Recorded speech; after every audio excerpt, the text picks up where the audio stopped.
Malapita Sarvagnapitam, and the Supreme Pontiff of Hinduism is the present Mahamandaleshwar, or the Supreme Spiritual Head of Mahanirvani Akhada, the largest epic monastic order. The Supreme Pontiff of Hinduism is also the 1008th Acharya Mahamandaleshwar, the head for all spiritual leaders of Atala Akhada, the ancient apex body of Hinduism. The present 23rd Guru Mahasanidhanam of Dharmamukti Swargapuramadinam, and is elected as the Supreme Pontiff of Hinduism by a congregation of over 1,000 Hindu leaders. The Supreme Pontiff of Hinduism is revered as a teacher of Hinduism, most prolific, most viewed and read and watched, and he is the author of 300 books and 10,000 articles in 3 languages, including English, Tamil, and Sanskrit, which are translated into 50 further languages and over 1,000 titles. Over 20 million copies of books and articles are sold, read, and downloaded, and over 10,000 hours of discourses are available on the HDH Nithyananda YouTube channel. The Supreme Pontiff of Hinduism has enriched 1 billion plus lives digitally and respected as a commentator of sacred scriptures, Upanishads, Bhagavad Gita, Shiva Sutras, Brahma Sutras, Yoga Sutras, Ashtavakra Gita, Jain Sutras, and many more. The Supreme Pontiff of Hinduism is also honored as the leader of Hinduism, the most awarded internationally recognized Hindu leader, reviver of 108 ancient Hindu sampradayas, including the Rudrakanyas and Rudras, Rishis and Rishikas, Bhairavas and Bhairavis, and Sannyas. He is also the establisher of the largest Hindu university, the Kailasa Nithyananda Hindu University, in the world, with satellite campuses in 150 countries, and is also the establisher of 1,000 plus Kailasa enlightened ecosystems. The Supreme Pontiff of Hinduism is also the founder and reviver of over 100 Sarvagnyapitams, collector of the largest Hindu library with over 1 million books, 1 million palm leaf scriptures, and over 20 million digital books.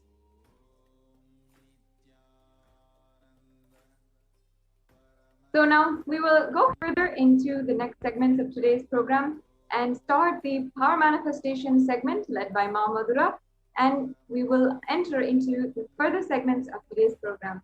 So thank you for joining with us, each and every one. We hope you stay for the rest of the program and invite you to make this conscious breakthrough happen in your life.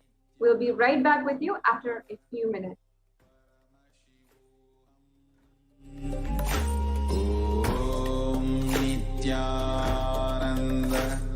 Just be alive for next 3 years. Don't die within next 3 years.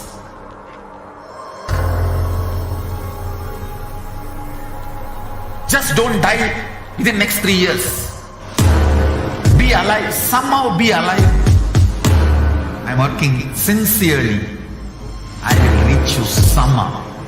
Somehow I will reach you. It's my commitment to humanity.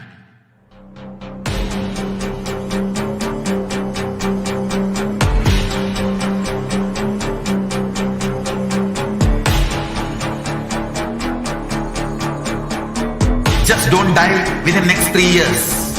I will reach you wherever you are, whichever corner of the world you may be. I will reach you with enlightenment. You manifesting the space, state, powers, being Paramashivoham. It is possible, and it is possible for you.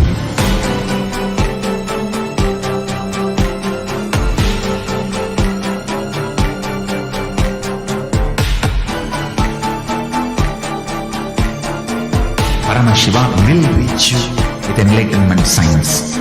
I know he is going to do the job.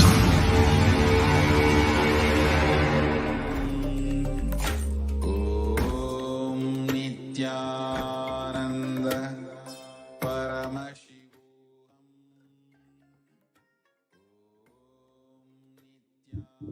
Yes. Nithyananda, everyone, welcome back. And now with this, we will be moving on to a Live demonstration, an exciting segment where all of us will be seeing the live demonstration of the manifestation of extraordinary Shaktis of Paramashiva. Today, the Balasans, the Nithyananda yogis, and the initiate disciples of the Supreme Point of Hinduism will be demonstrating the powers of the third eye and sharing with all of us the experiences and results of the extraordinary manifestation of the divine powers awakened in us through the Diksha, the initiation.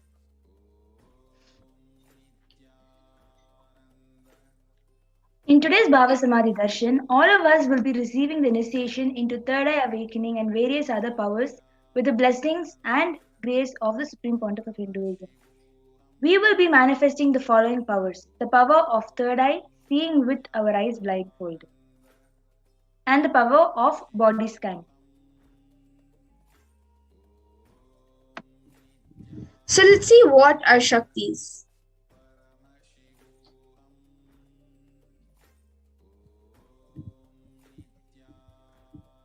In the Vedagamas, the source scriptures of Hinduism, Paramashiva reveals in elaborate detail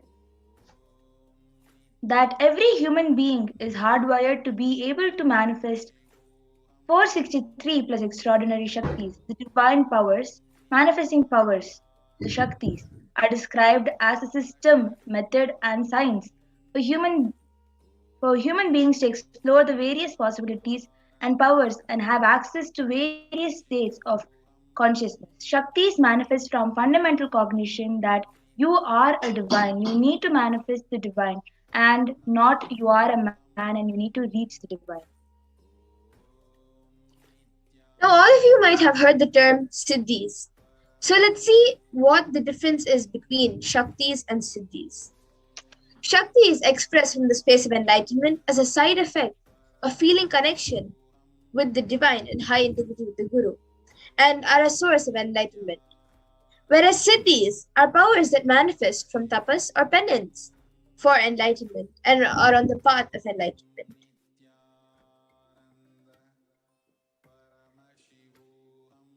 The Shaktis of Paramashiva manifest through ordinary human beings in an extraordinary way after initiation from the avatar, whereas Siddhis are not permanent. Siddhis may divert you from enlightenment, whereas Shaktis are permanent.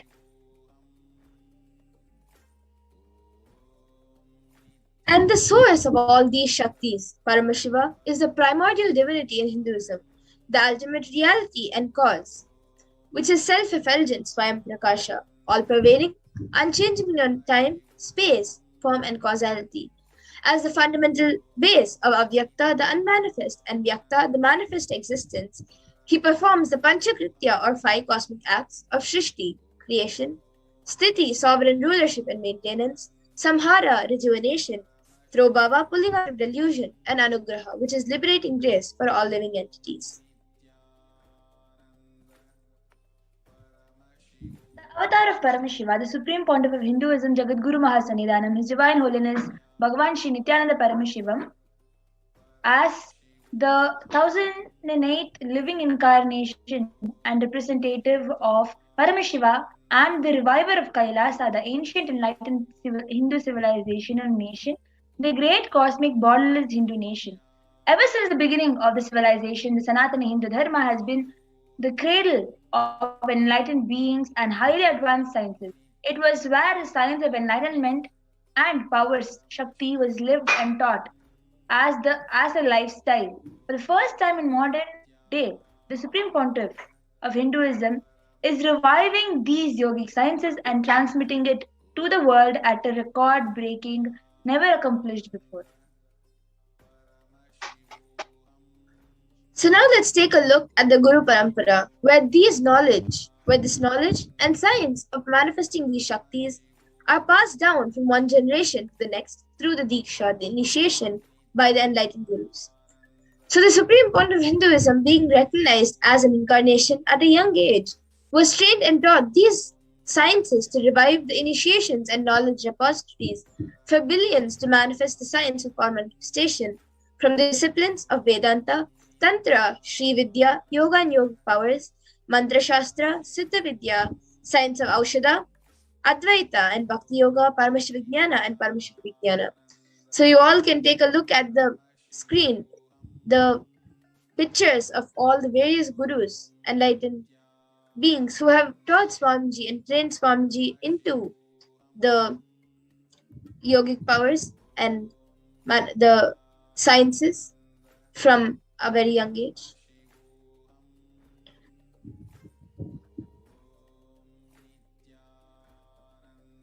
So how do we awaken the divine Shaktis in us? Manifesting Shaktis is the every ultimate truth, jnana, which is mapped into your consciousness, prajna, and manifests as a possibility and power of every being, prajnana.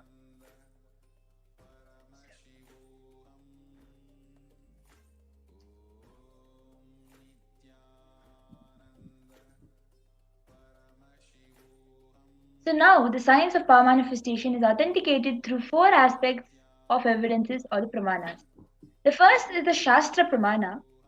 Shastra Pramana, the eternal unchangeable truths revealed in the source scripture. The Apta Pramana, experiences and results of the Aptas or the authorities of Hinduism, the Vedic rishis and scientists who time tested and verified this science. The next is the Atma Pramana, or an account from the Supreme Pontiff of Hinduism's this millennium's avatar's personal experience of the power manifestation. And the next is the Pratyaksha Pramana, or empirical evidence from observation and scientific experimentation.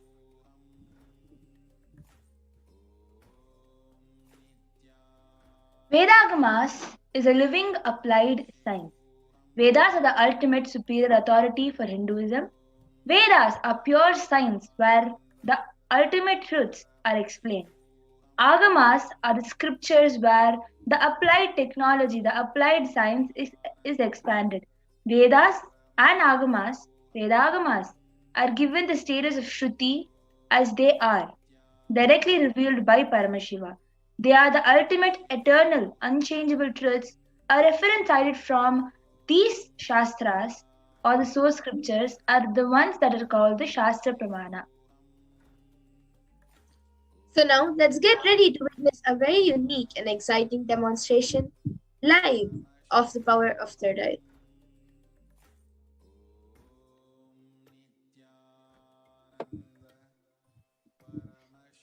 The Shastra Pramana, the scriptural reference to manifest the powers of third eye, come from the Vijnana Bhairava Tantra, the 34th verse.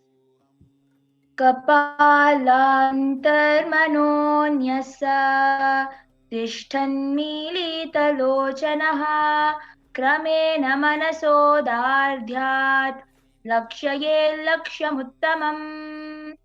By fixing the mind on the inner space within the crown center and sitting stably without any movement, having the eyes closed in succession, by that stability of the mind and inner space, through the power of the third eye, one directly sees the ultimate goal, Lakshyam, by having the vision beyond the sight that reveals the object or place, attaining the space of oneness with the source, Paramashiva.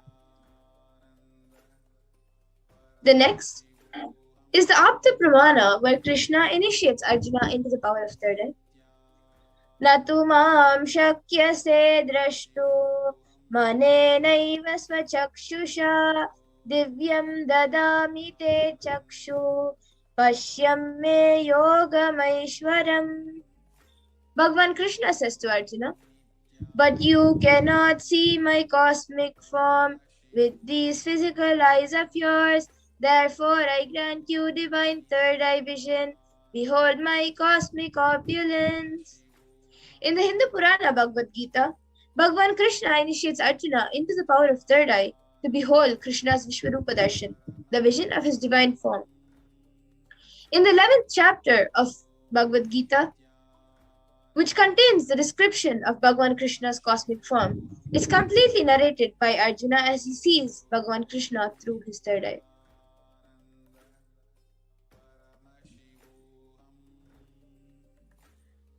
Atma Pramana, in Swamiji's own words, the first experience that I was able to see everything around me. In Swamiji's own words, the first experience that I was able to see everything around me, above me, the whole 360 degree, 10 directions, Beloved me. Everything I realized, not only I was able to see, I was able to feel, experience all of that as me. The next is the Pratyaksha Pramana, the empirical evidence from observation and scientific experimentation. So, using a PET, a positron emission tomography, observations and scientific experimentations were done on the Supreme Pontiff of Hinduism's own brain waves, and it was measured that when doing daily activities, there is high activity measured in the brain where the third eye is located, and when in deep samadhi state, only the third eye region is active and almost 90% of the rest of the brain is at peace.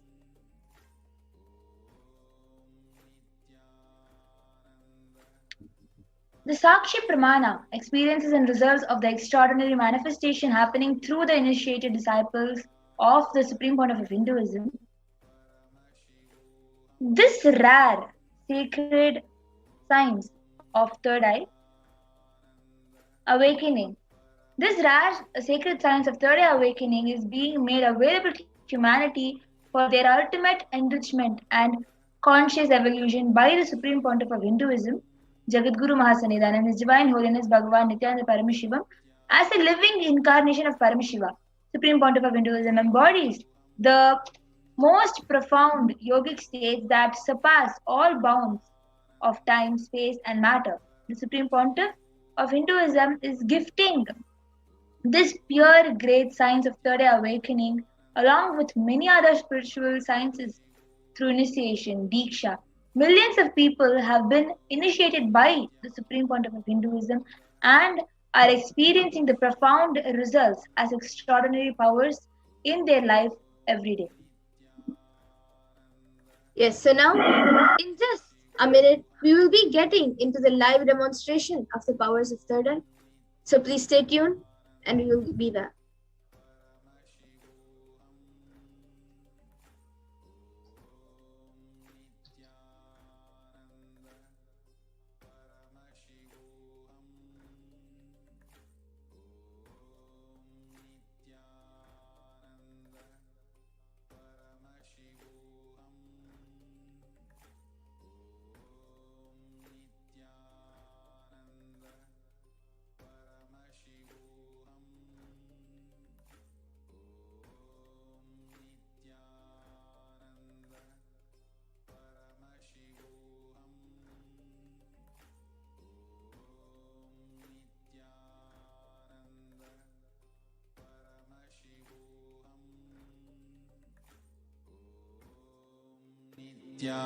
Nithyananda Paramashivoham. Om Nithyananda Paramashivoham. Om Nithyananda Paramashivoham. Om Nithyananda Paramashivoham. Om Nithyananda Paramashivoham. Om Nithyananda Paramashivoham. Om Nithyananda Paramashivoham.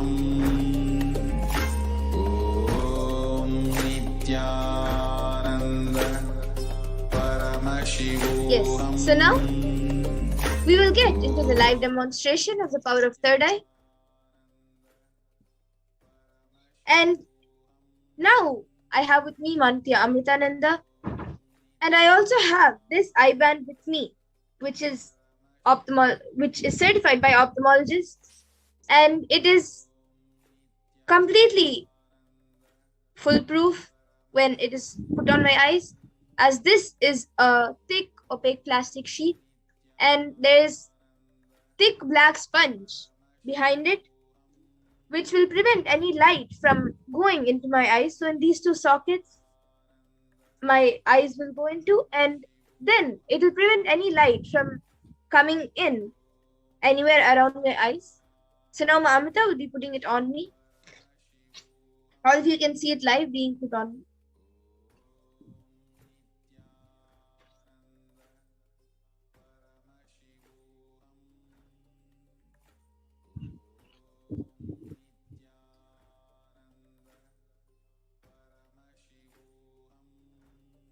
You can tighten it a little bit.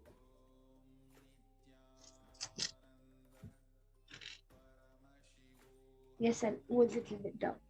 Little down. Yes. Yes. So now you all saw it being put on me live. And if you all also noticed, when she was putting it on me, and even after that, I will not be touching the IBAN as to make it more foolproof.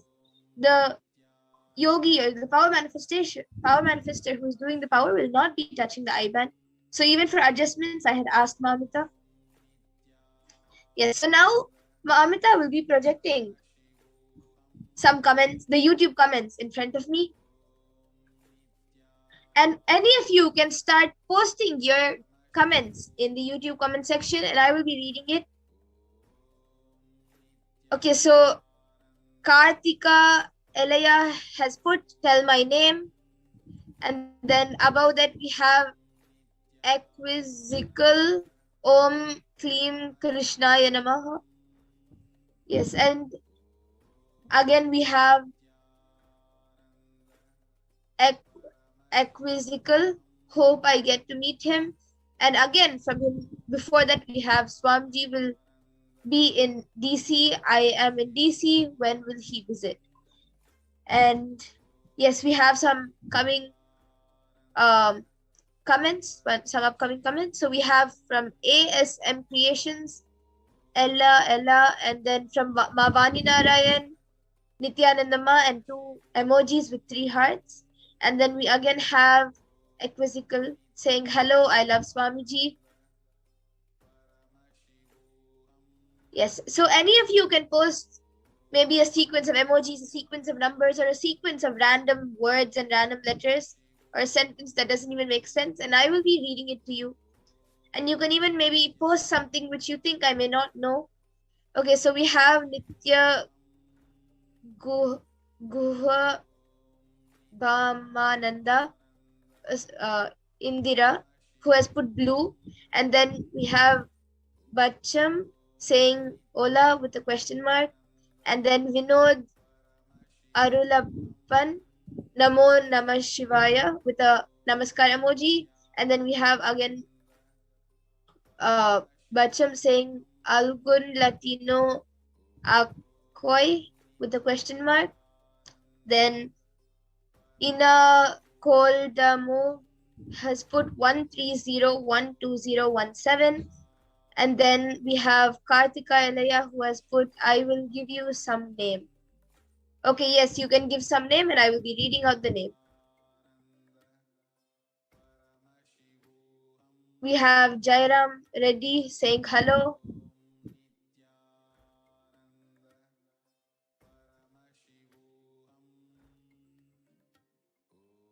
Yes, anyone else who would like to put in a comment and I will be reading it out?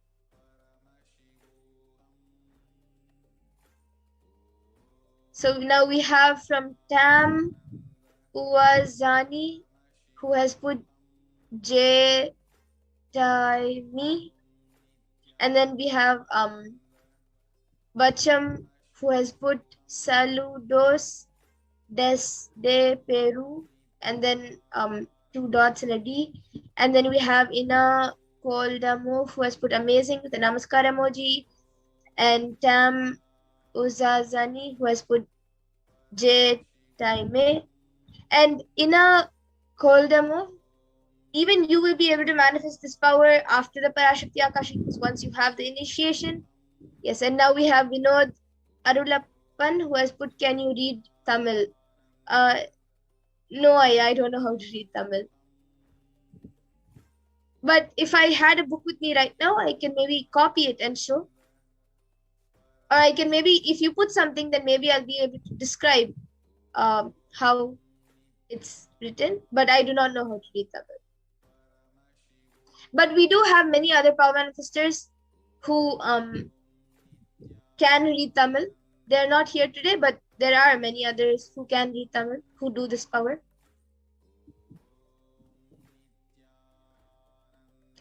Yes, now we have Edison Monteiro, who has put Haima and a heart emoji.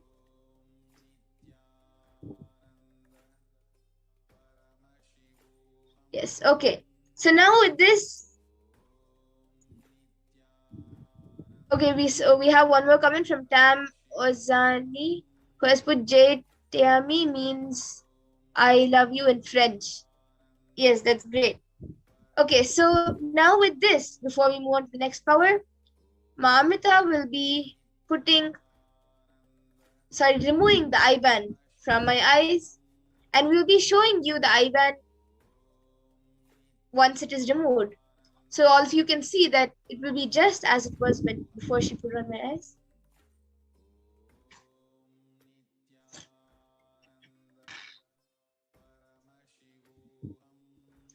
Yes, so all of you can see the eye band.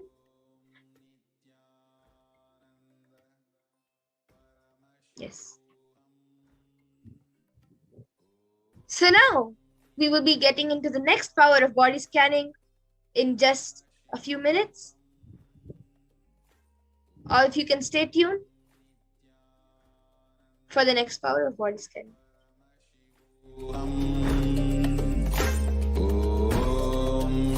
Nithyananda Paramashivoham. Om Nithyananda Paramashivoham. Om Nithyananda Paramashivoham. Om Nithyananda Paramashivoham. Om Nithyananda. Yes, so now let's get into the power of body scanning.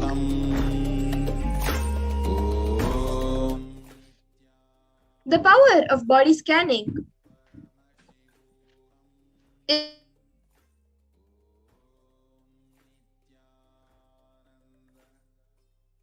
diseases or medically diagnosed issues and provide solutions through the third eye. The Shastra Pramana, the scriptural reference to manifest powers of body scanning. Swadehe jagato vapi sukshma sukshmatarani cha tattvani yani nilayam dhyatvante vyajyate para. Bhagavan Paramashiva says, cognize deeply that from the subtle to the subtlest constitutive principle of your whole body, Swadeha, or of the whole universe simultaneously consists of the essential reality they are being absorbed in their source cause, Paramashiva. By the experience of such restful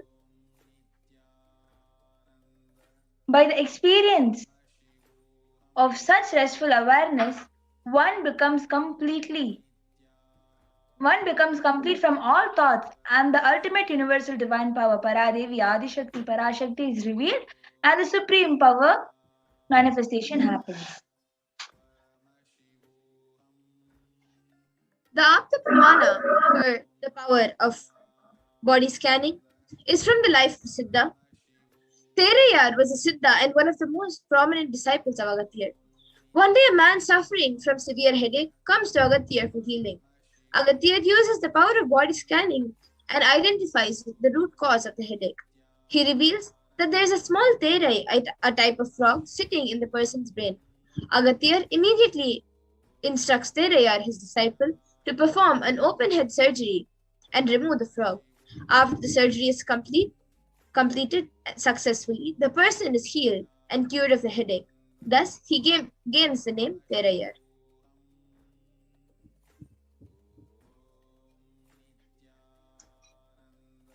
The Atma Pramana accounts from the Supreme Pontiff of Hinduism, Jagadguru Mahasannidhanam, His Divine Holiness Bhagavan Nithyananda Paramashivam's life that time tested and authenticated this science. On 22nd December 2019, the Supreme Pontiff of Hinduism, His Divine Holiness Bhagavan Nithyananda Paramashivam, revealed how Swamiji uses the power of body scanning. Paraphrasing his words, only when I had a multiple compound hand fracture I was forced to go for surgery and therefore for medical checkups related to that. At that time, they detected heavy metal quantity in my different organs. It was revealed that I had been poisoned without our knowledge. I immediately used diagnostic method instead of medical facilities to study the body condition due to the poisoning. Through body scanning, I found out that the problems, the imbalances had happened and where balance has to be done. I used allopathy as the second opinion to verify my findings. Yes. And now on the screen, also you can see the Sakshi Pramana of the power of body scanning. You can all see few disciples, few of thousands of disciples who have been initiated into the power of body scanning have shared their experience on social media. You can see screenshots of that. And now we will be getting into the live demonstration of the power of body scanning. So any of you who would like a body scanning, we will take just a few in the interest of time.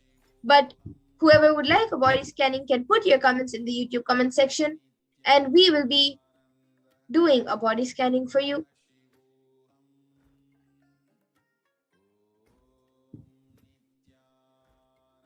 So we have Sumi Murli Aya, who is asking a scan for his father. Aya, do we have your father's consent?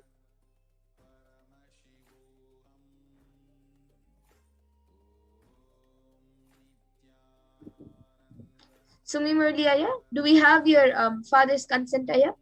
So we can do the body scanning? And anyone else who would like a body scanning?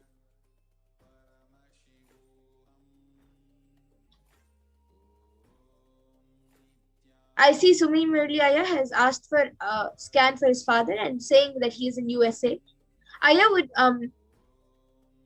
would you, do we have your father's consent? Yes, okay. So Ma Pragnana, you can maybe scan Sumi Murli Aya's father, who is in US right now.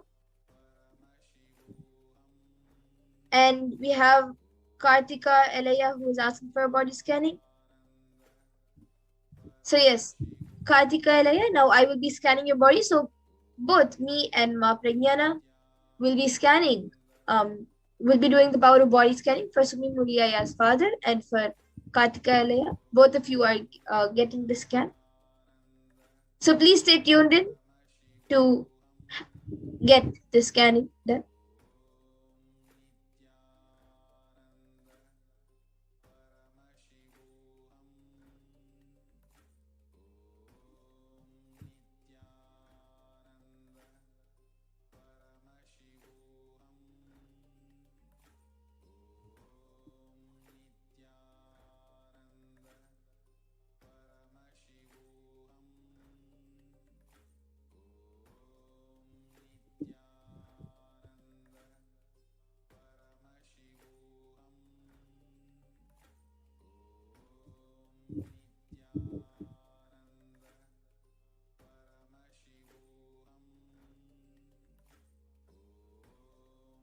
Sumi Muraliya, I was able to see for your father.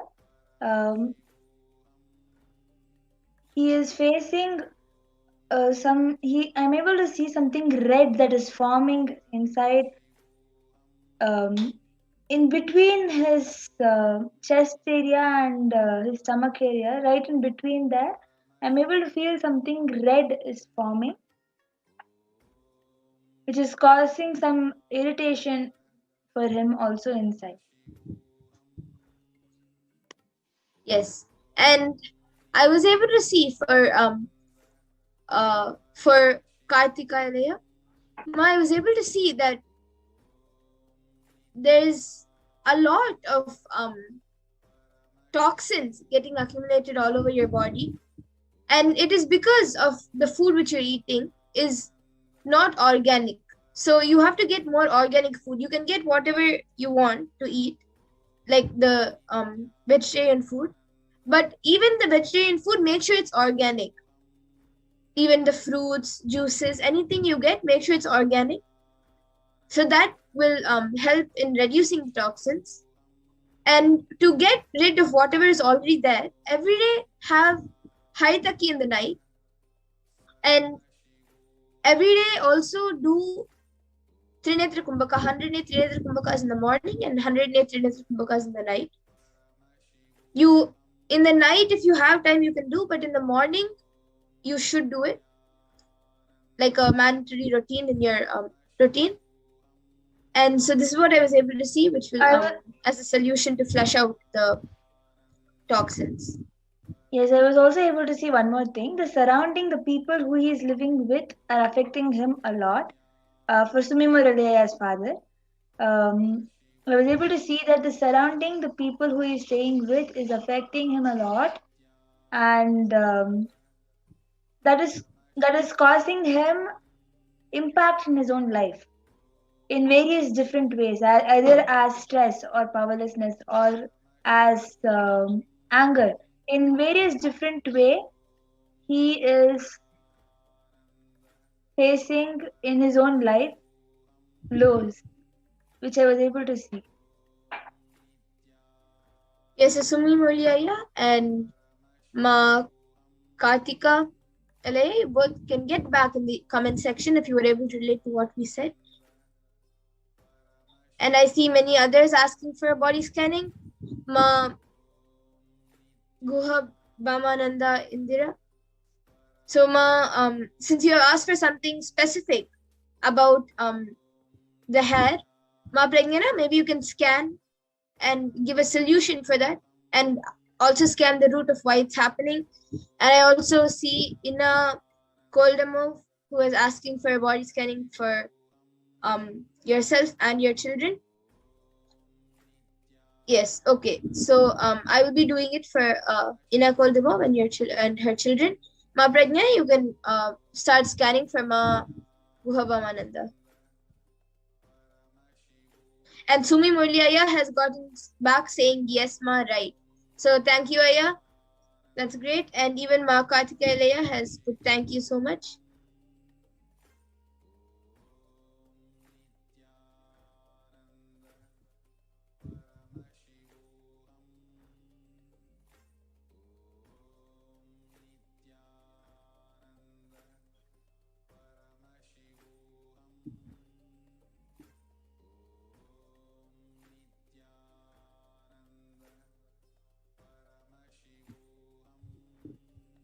Okay. So Ma Ina Koldamo, I was able to see that for you, you're putting a lot of stress on yourself. Like you feel that the amount of work you have and the type of work you have, you will not be able to ask others for help, or you feel that even if you ask others for help, they will not be able to finish it properly. So even if they don't finish it properly and comes back to you, then you might have to do double of the work. So because of that, you put double the amount of stress on yourself. And so at the end of the day, you're not able to finish whatever you had in mind, either the work or the normal routine. You are not able to balance it properly, and also because of that, you also get really incomplete because you're not able to complete everything and you get really stressed out. So I was able to see for this, the solution is, if every day, just in your schedule, add little bit meditation. Don't, you can see any meditation process which Swamiji has given on YouTube, and whichever you're comfortable with, you can do it. Some meditation, either there are many meditations which Swamiji has given actually, so you can choose whichever you're comfortable with. And every day, even if you have how much ever work you have, sometime in the day, either in the morning or in the night, in the afternoon, whenever you're just little bit available, even for like maybe 10 minutes, do the meditation for 10 minutes and try relaxing your mind. This will help you to slowly be able to manage everything and not get really stressed out. And I was able to see for your children, there is no specific problem, like they're quite healthy. I was just able to see if they become more active, it will be good. So I was able to see that there's a lack of activeness in them. So if they become a little more active, it would be great. Even if it's not outside activities, inside the house itself, because of the COVID, inside the house itself, they should be more active and more energetic. Even if it's not like running around and physical activities, in whatever they sit and do, they should be active. And Ma Pragnani, you can share more. Yes. So I was able to see, ma'am, that for your hair, the particular food that you take, the particular food that you consume, that needs to be changed, and that will help your hair with becoming more thicker and for your hair to grow. I was also able to see that the way you maintain your hair needs to have a change. Lots of chemical is being used on your hair. Don't use lots of chemical in your hair, and go for more Ayurvedic products and more Ayurvedic way of handling your hair. Ma Pragnana, can you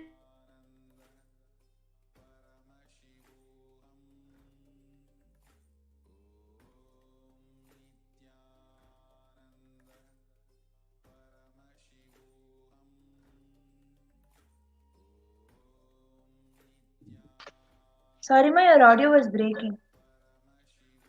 Can you repeat the last one or two lines which you had said for Ma?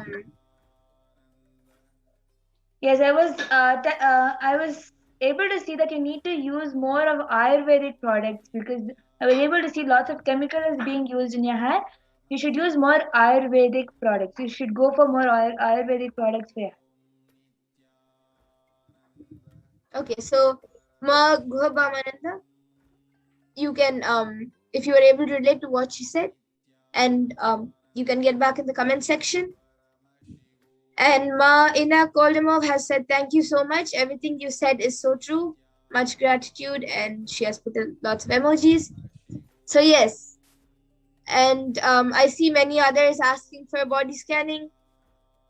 Today, in the interest of time, we will have to conclude the session today. I see Sumi Murliaya and Irison Monterio and Super Jambulingam, and yes, so we have few others also asking for body scanning.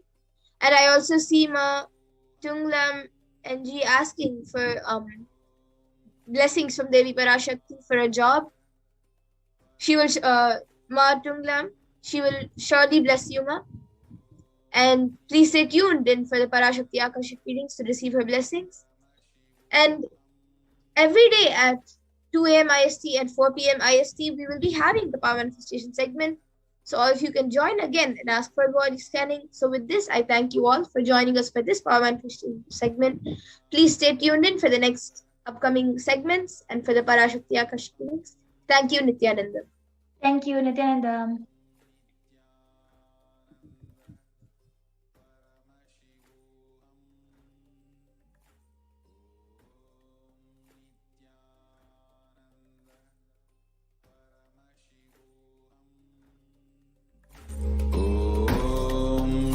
Nithyananda Paramashivoham. Om Nithyananda Paramashivoham. Om Nithyananda Paramashivoham. Om Nithyananda Paramashivoham. Om Nithyananda Paramashivoham. Om Nithyananda Paramashivoham. Om Nithyananda Paramashivoham. Om Nithyananda Paramashivoham. Om Nithyananda